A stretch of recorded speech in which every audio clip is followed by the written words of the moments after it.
Hello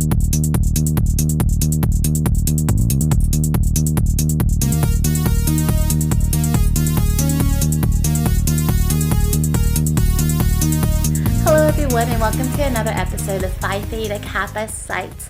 My name is Cindy and today we have Karishma with us today. She'll be talking about DACA minted students. Hi, so I'm here to tell you a little bit about what it means to be DACA. So to introduce the acronym, DACA stands for Deferred Action Childhood Arrivals. It's a program that was introduced by the Obama administration to help undocumented youth get a social security number so that they can obtain a job and go to college. Now Karishma, I do understand that this is a personal issue for you. Can you tell us why you feel that you need to address this? So I am a PTK honors student and an officer. Before all of that, I am a DACA student. And I feel like with the media's polarization, DACA students often feel like we are painted as criminals, but we're not. We're just students. We're trying to get an education. We're the familiar faces that you see in the hallway. And I think it's really important to remind DACA students that our struggles matter and that we're not invisible. Now, I can understand there might be like a sense of fear, maybe even hesitation to start college. Is there one piece of advice that you would give to the DACA students? So if I could share one crucial piece of advice, it would be do not be afraid to ask questions. Go to your academic advisors, go to your counselors, ask them questions. That's the only way that they can help you. If you're scared, do what I did. Go into their office and ask them what their privacy policy is.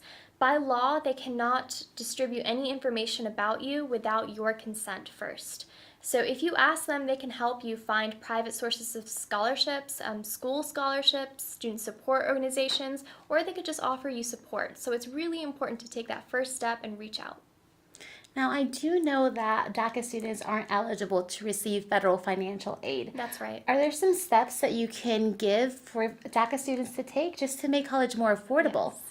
Yes. So one of the first things that you should do is look into your state's financial aid policies. So some states may let you qualify for in-state tuition after you've lived there for a certain number of years. So definitely look into that. And second, look into private sources of funding. So look into scholarships and other colleges and institutions. They may offer you scholarships specific to their institution as well. To list a few private scholarships that you could look into, I would look into Jack Kent Cooke Undergraduate Transfer Scholarship. That's a huge one. It's for $40,000. There's a Golden Door Scholarship. There's the Dream.US National Scholarship, and they also have one that's called the Opportunity Scholarship. In addition to those, there's the Phi Theta Kappa scholarships that you can get by being a part of our Phi Theta Kappa Club at Georgia Highlands. Now, I do want to go ahead and take this time to congratulate you as one of the finalists for the Jack Kent Cooke Scholarship, and just to let everyone know that it is possible. But there, I'm sure, is a sense of uncertainty while you're waiting on the decisions, whether you'll receive the award or not. What can DACA students do in the meantime? So I think it's imperative to make sure you have a steady job so you have some sort of solid foundation and you're not left wondering about your future. You have those payments coming up so you know that you can afford college. Wow. Well, lastly, I do want to go ahead and ask you, how is it that you came to embrace your DACA status? So it actually took me a full year before I was able to embrace my status and go into a counselor's office at all.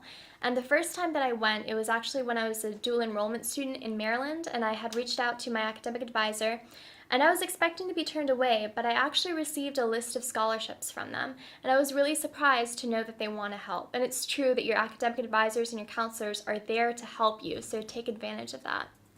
Well, thank you so much for being here with us today. Thank you for having me. So much helpful information. If anyone still has any questions for Karishma or anyone else that's been on our PTK sites, feel free to message us on Facebook and also follow GHC's social media. Thanks. Bye.